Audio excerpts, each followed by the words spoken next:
दोस्तों, आप सब एक और नई हॉरर स्टोरी में। प्लीज़ सबसे पहले चैनल को सब्सक्राइब करो, वीडियो को लाइक शेयर करो ताकि हम नई ऐसी हॉरर स्टोरी आपके साथ लेकर आ सके। करने के बाद बेल आइकन जरूर दबाएं आपके पास ताकि नोटिफिकेशन आ सके। तो आज की जो कहानी है एक 271 नंबर होटल रूम की है। एक होटल है जिसका नाम मैं ले नहीं सकता, हिमाचल प्रदेश में है। यह होटल जितना खाना लोकप्रिय है उससे भी ज़्यादा होटल का कमरा नंबर 271 लोकप्रिय है। इसके कमरे की खास बात है कि इस कमरे में बहुत अच्छा नज़ारा दिखता है। ये कमरा अब खाली रहता है और ना ही इसमें किसी को जाने की अनुमति है। अफवाह फैली है कि इस कमरे में शादीशुदा जोड़े आए थे, उसमें से दुल्हन है जो वो अपने पति को मार देती है और उसके बाद ये कमरा बंद हो चुका है।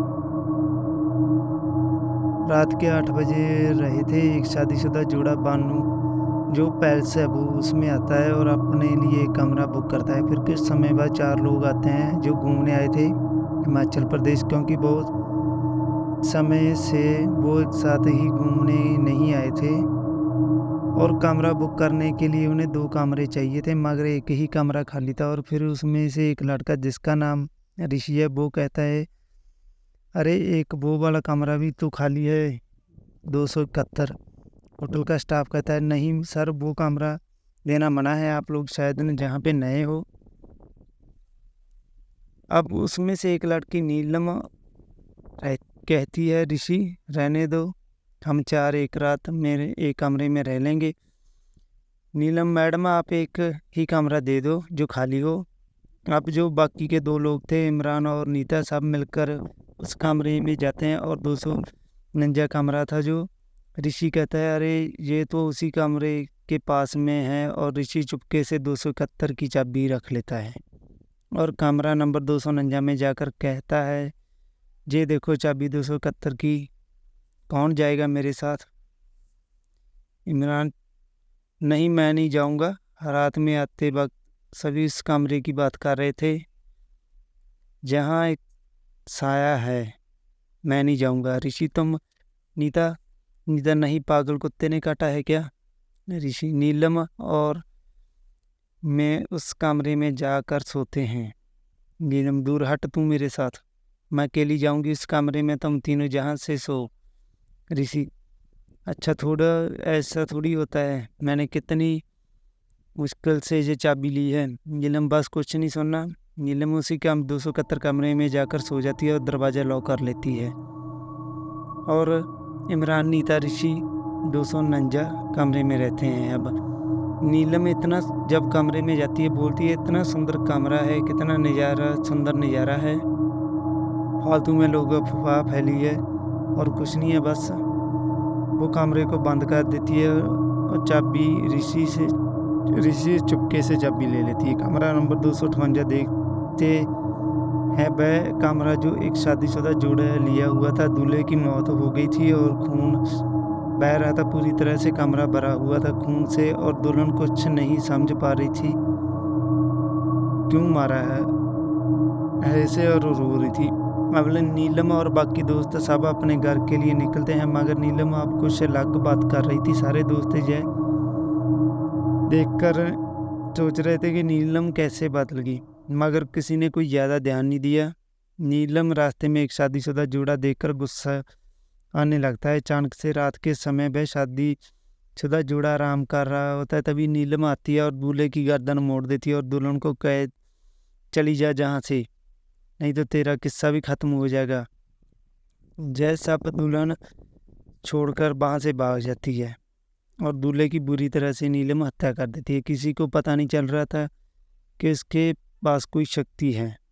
नीलम रात के समय अपने घर में माता पिता के साथ खाना खा पी रहती है। अगली सुबह नीलम के पिता परेशान होते हैं कि नीलम जबकि पहले 6 बजे उठती थी, अब इतने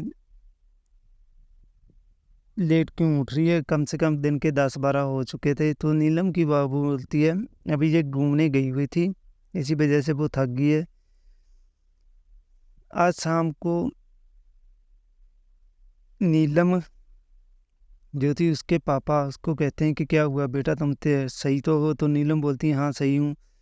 शाम होते ही नीलम तैयार होकर निकलती है और सारे दोस्त इमरान, ऋषि सब एक जगह मिलने इकट्ठा होने वाले थे, तो वो एक दूसरे के साथ मिलते हैं। सब एक दूसरे को देखकर खुश होते हैं और नीता भी, जिसकी आज शादी है। शादी के समय जब नीलम दूल्हे का चेहरा देखती है और उसकी आंखें लाल होने लगती है और बहुत गुस्से से नीलम अपने आप पे कंट्रोल करती है।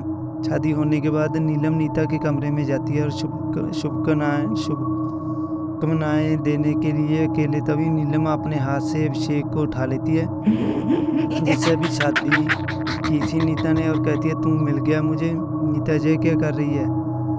तुम छोड़ो, उसमें वो मेरा पति है। नीलम बोलती है जय किसी का पति नहीं हो सकता। नीता पूरा जोर लगाकर नीलम के सार पे एक डंडा मारती है और नीलम घायल हो जाती है। तो अभिषेक को बोलती है भागो यहाँ से। सभी लोग नीलम के हाथ पकड़कर पैर बांध देते हैं, हाथ पैर बांध देते हैं। नीलम छोड़ो मुझे, आज मैं इसे मार दूंगी। जय सब को यही लगता है कि इसके ऊपर कुछ साया आ गया है। एक बार बाबा को बुलाया जाता है, कहते हैं कि साया जो बादले की आग में है, ये बता दिया। मकसद है कि नीलम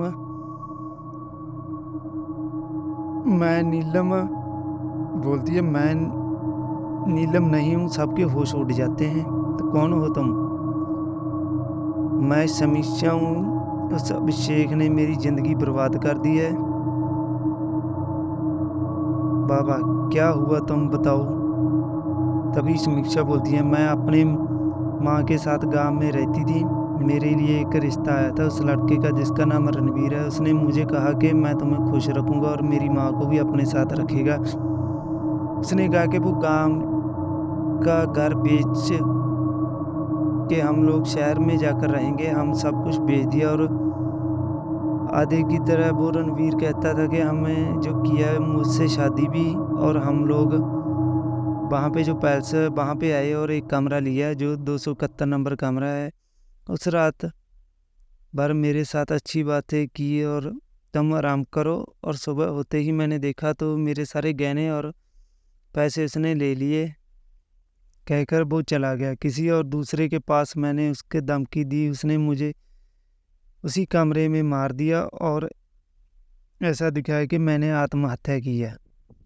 मेरी माँ को ऐसे ही छोड़ दिया कहीं पे। मुझे पता चला कि कई सारे लोग ऐसा नाटक करते हैं कि अपना नाम बदल के दूसरे का विश्वास जीतने के लिए धीरे धीरे उसे बर्बाद कर देते हैं। इसलिए मैंने उस रणवीर के जैसे उनको भी मार दिया। अब रणवीर की बारी है। नीता तो इसमें अभिषेक की क्या गलती है? तभी नीलम के जो अंदर आत्मा थी वो बोलती है क्योंकि तुम्हारा अभिषेक ही वो रणवीर है। कई सारे लोग ऐसा काम करते हैं, वो अपना नाम बदल के दूसरे के जीवन में घुसते हैं और धीरे धीरे बर्बाद कर देते हैं। सब सदमे में चले गए। नीता समीक्षा के हाथ खोल देती है और मतलब नीलम के और समीक्षा की आत्मा जो नीलम के शरीर में थी वो अभिषेक के पास जाकर कहती है बहुत हो गया चूहे बिल्ली का दौड़ा, अब किसी बिल्ली चूहे का खात्मा करेगी। अभिषेक नहीं, मुझे माफ़ कर दो नीलम, तुझे माफ़ नहीं करूँगी। उसकी गर्दन पकड़ के ऊपर ले जाती है और ऊपर से नीचे गिरा देती है। बार बार ऐसा करती है। उसके हाथ रीढ़ की हड्डी टूट गई है और आखिर में नीलम ने कहा कि उसे कान में नर्क मुबारक हो अभिषेक, और आधा गला काट दिया उसका और शरीर से धीरे धीरे खून निकलता और उसकी मौत होगी। इसके बाद जो नीलम में वो समीक्षा की आत्मा थी वो चली जाती है। अब नीलम बिल्कुल ठीक है। तो दोस्तों आप लोग बताना ये कहानी आपको कैसी लगी। प्लीज़ चैनल को सब्सक्राइब जरूर कर लेना। धन्यवाद।